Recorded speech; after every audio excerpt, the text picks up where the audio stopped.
Hi everyone. So this week we're going to do a little bit of a shorter topic because I want us to have time to be able to go back to some of the previous topics that we've done just to consolidate some knowledge, especially the factorising because it's really important. And I think we could just do with a little bit more work on it. So we're gonna, as I said, look back at some previous topics, but also have a wee look at this. Um, so this topic or this wee subtopic is called sequences. So what is a sequence? Well, a sequence is an ordered set of numbers or terms. Each term in a sequence can be found by applying the same rule throughout the sequence. So when you're given the first few terms in a sequence, you should be able to find the next terms and also explain how you've found out those terms. So I think the easiest way of looking at this is just to do some examples. So if we had a sequence that went 5, 8, 11, okay, and then the question was explain how the sequence is formed. So we have to look at these terms, these three terms, 5, 8, and 11. And we have to just think, right, how did we get from 5 to 8 and then 8 to 11? Okay, well, to get from 5 to 8, you add 3. Yeah? And you see how this rule applies throughout because if I add 3 to 8, I get 11. Okay, so obviously this one's quite easy, so you don't need to lay out this working, but sometimes it can be quite nice to just be like, okay, 5 plus 3 is 8 and 8 plus 3 is 11. So you can just make sure that you're getting it right. As I said, I know that this one's quite easy, but they do get a lot more difficult. So you might want to start laying them out like this. Okay. If you were asked to find the next 3 terms of this sequence, then all you would do is, well, you would just go dot dot dot and then, okay, going to plus or add 3 to 11, which is 14, then add 3 to 14, which is 17, then add 3 to 17, which is 20. Okay, so as I said, quite a common question. They'll ask you to say what the next few terms is in this sequence. So the next few terms in this sequence is 14, 17, and 20.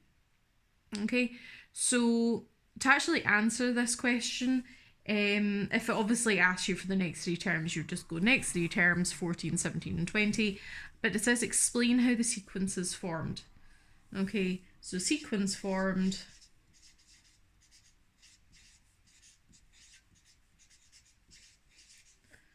by adding 3. Okay, right. Next one. So this one will say find the next 3 terms, and our sequence is 34, 30, 26, and explain how the sequence is formed. Okay, so again, we're going to have to look at our numbers and try and work out. Can't quite get that in, but yeah, I'll move it up a little bit. So we're going to have to work out how we got from our first term to our second term. So to get from our first term to our second term, we take away 4. So let's see if that works for the next set of numbers as well. So if I take 30 and take away 4, does that get me my third term? Yes, it does. Okay, so this is my rule. Okay, so explain, first thing is find the next 3 terms. So the next 3 terms are just going to be, well, we just take away 4 again, which is going to give us 22, and then take away 4 again, which is going to give us 18, and then take away 4 again, which is going to give us 14. So next 3 terms, 22, 18, and 14, and sequence formed by subtracting 4. Okay, so those ones are relatively simple. Okay, obviously be aware that you can have like multiplying ones where you might multiply by a certain number each time. So keep that in mind. I am going to do a dividing one now, okay, because some of the dividing ones are just straightforward, but some of the dividing ones do have fractions involved. Okay, so I do realise we haven't spent any time on fractions, like just fractions. I've just kind of discussed fractions as they come up. We will spend a little bit of time on fractions. I do expect you to have a basic knowledge of how fractions work though, because you will have done them in first to third year. So I am just going to fire in with this, but obviously explain what I'm doing with the fractions as well. Okay, so find the next 3 terms. So it's just the same question, really. So find the next 3 terms, and we are going to have 9, 3, and 1, and then and explain how the sequence is formed. So it's just the same question. So we are going to have to work out how we get from 9 to 3. Okay, so obviously we can take away 6. Okay, but then if we take 6 away from 3, that does not get us 1. Okay, so this is clearly wrong. Okay, so let's try again. What's another way we can get from 9 to 3? Well, we could divide by 3, and that would get us 3. And then if I divide 3 by 3, I get 1. So that is what we're looking for, dividing by 3. Okay, now find the next 3 terms is where fractions come into. So what I'm just going to do is I'm just going to draw a wee red line, and we're just going to have a wee look at fractions for a second. Right, so I need you to remember the rule that I discussed, was it last week? Last week or the week before, that if you have a fraction, 1/3, let's just say, and we are multiplying it by, let's say, 5, okay? What we do is we can change this 5 into a fraction, because 5 divided by 1 is just the same as 5, because 5 divided by 1 is just equal to 5. Okay, how many 1s go into 5? 5, okay?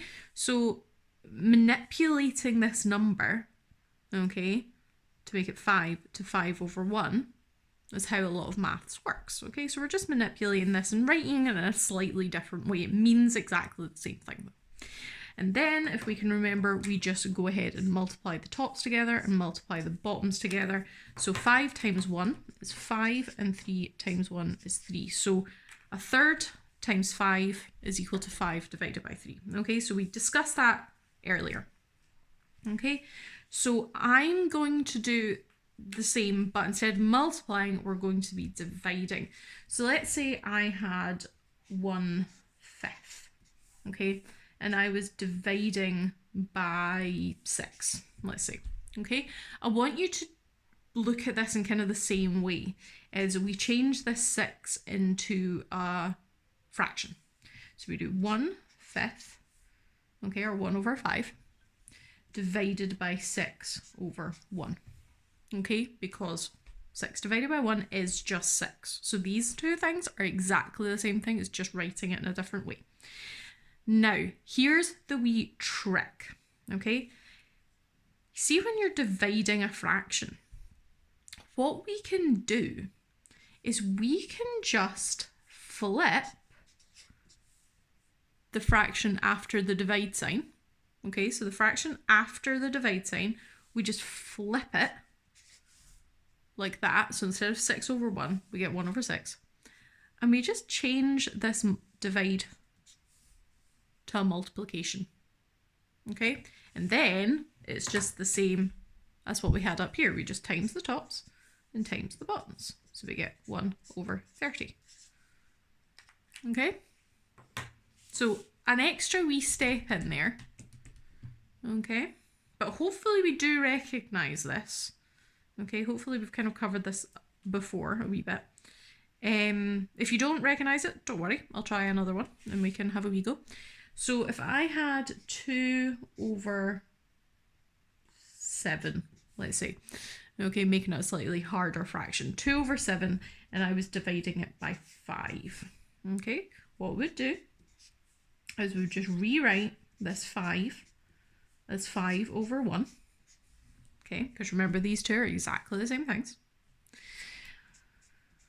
Okay, and then what we do is we take the fraction after the divide sign and we flip it around. Okay, and instead of writing a divide sign, we write a times. Okay, so again, it's the fraction after the divide sign. We just flip it around and change the divide into times. And then we just boop, boop, just multiply the tops together. 2 times 1 is 2, and 7 times 5 is 35. So our fraction is 2 over 35. Okay, so keep that in mind. Right, I'm going to draw another red dotted line and we're going to kind of go back to our question. So we've worked out what or how the sequence is formed. Okay, we don't know the next 3 terms though yet.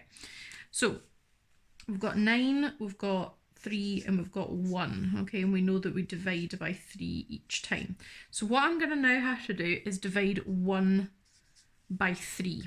Okay, now this one we don't need to use all this stuff. Okay, because hopefully we should know that we can write 1 divided by 3 as just 1 over 3. Okay, it's just different ways of writing the same thing. So the next term is just 1 over 3. Then we have to divide that. Sorry, that is a divide sign. It kind of looks like an add sign. We have to then divide 1/3 by 3. Okay, so this is where you might want to do a little bit of working. Okay, so I'm just kind of going to do it down here. Hopefully I have enough space to do all of this. So 1/3 divided by 3 is the same as 1/3 divided by 3 over 1, which is the same as 1/3 times 1 over 3, just flipping that round, okay, which is the same as 1 divided by 9, because you just times the tops together and times the bottoms together. Okay, so the next thing in my sequence is going to be 1 over 9. Then I need to divide that by 3. Okay, I really haven't laid this out sensibly, but let's just do the working kind of here. So I've got 1 over 9, divide that by 3. I know that that is the same as 1 divided by 9, or 1 over 9 divided by 3 over 1. Okay, these two, exactly the same things. Which I know is the same as 1 over 9 times 1 over 3. Okay, I'm just flipping that round. And then you just multiply the tops together, which is 1, and then multiply the bottoms together, which is 27. So the next thing in my sequence is 1 over 27. Okay, I don't actually have room to write the actual answer, but remember to actually answer the question, okay? So find the next 3 terms. The next 3 terms are 1/3, 1 over 9, 1 over 27, and explain how the sequence is formed. Sequence is formed by dividing by 3. Okay, so that is simple number sequences. Okay, so what you'll be expected to do this week, as I mentioned at the start of the video, we will be looking back at some of the stuff we've already done. So please be aware, please look at the question and actually work out what it's asking you. Okay, if it says factorize, make sure to maybe look back on the video on factorize and to remind you what that is. Or if it says simplify or expand brackets, you need to remember what the question is actually asking you. So, okay, so we will be looking back at some of the previous topics, and then you'll be looking at making some sequences as well. Looking at the numbers, seeing how you get from one to the other, making sure it applies to the whole sequence, and then applying it to find out new terms. And that's us for today.